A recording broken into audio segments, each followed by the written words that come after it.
The Little Match Girl by Hans Christian Andersen.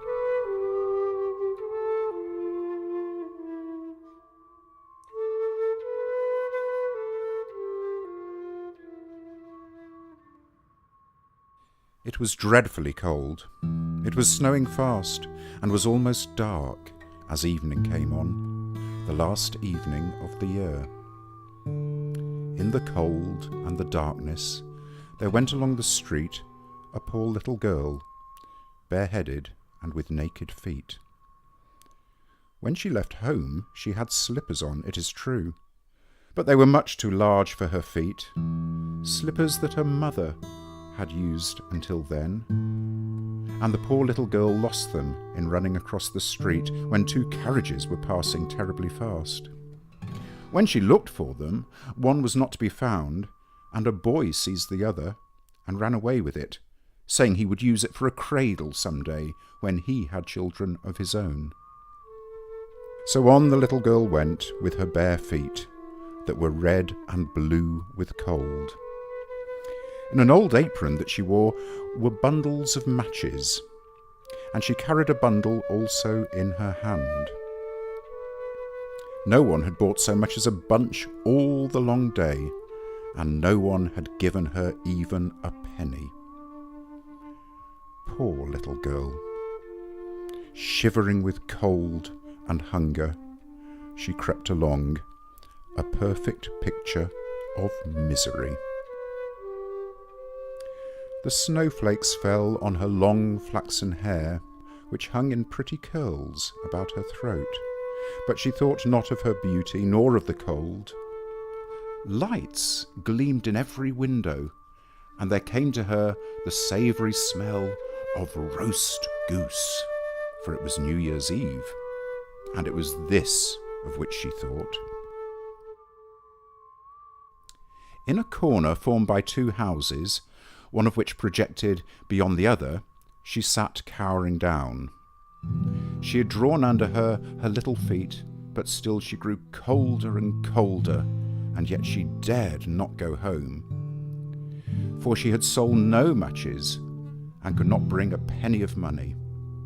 Her father would certainly beat her, and besides, it was cold enough at home, for they had only the house roof above them, and though the largest holes had been stopped with straw and rags, there were left many through which the cold wind could whistle. And now her little hands were nearly frozen with cold. Alas, a single match might do her good, if she might only draw it from the bundle, rub it against the wall, and warm her fingers by it.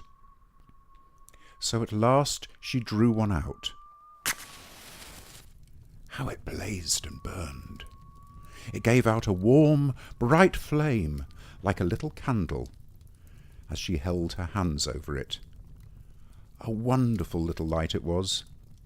It really seemed to the little girl as if she sat before a great iron stove, with polished brass feet, and brass shovel and tongs. So blessedly it burned that the little maiden stretched out her feet to warm them also. How comfortable she was!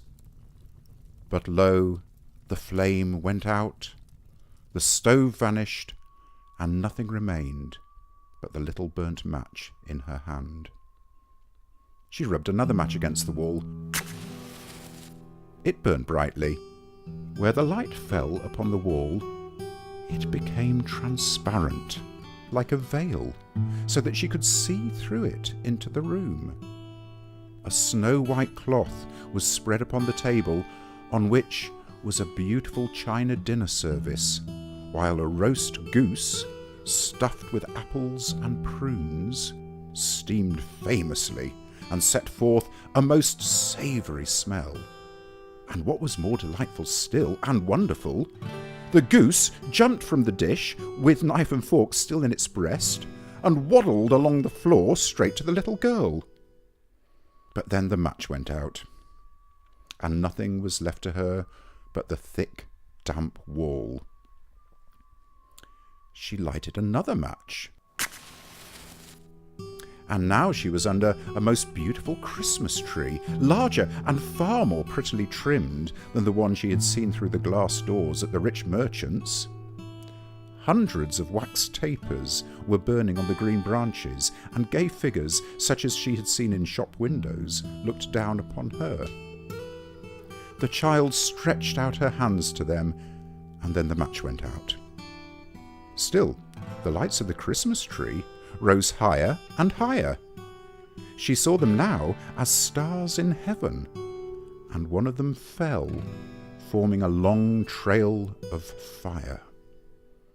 "Now someone is dying," murmured the child softly.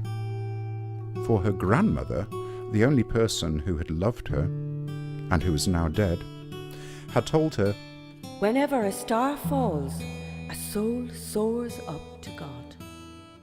She struck yet another match against the wall, and again it was light, and in the brightness there appeared before her the dear old grandmother, bright and radiant, yet sweet and mild, and happy as she had never looked on earth. "Oh, grandmother," cried the child, "take me with you. I know you will go away when the match burns out. You too will vanish, like the warm stove, the splendid New Year's feast, the beautiful Christmas tree." And lest her grandmother should disappear, she rubbed the whole bundle of matches against the wall. And the matches burned with such a brilliant light that it became brighter than noonday.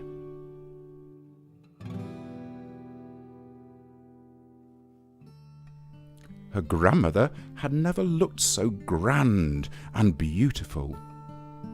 She took the little girl in her arms, and both flew together joyously and gloriously, mounting higher and higher, far above the earth. And for them there was neither hunger, nor cold, nor care. They were with God. But in the corner, at the dawn of day, there sat the poor girl, leaning against the wall with red cheeks and smiling mouth, frozen to death on the last evening of the old year. Stiff and cold she sat, with the matches, one bundle of which was burned. "She wanted to warm herself. Poor little thing," people said. No one imagined what sweet visions she had had, or how gloriously she had gone with her grandmother to enter upon the joys of a new year.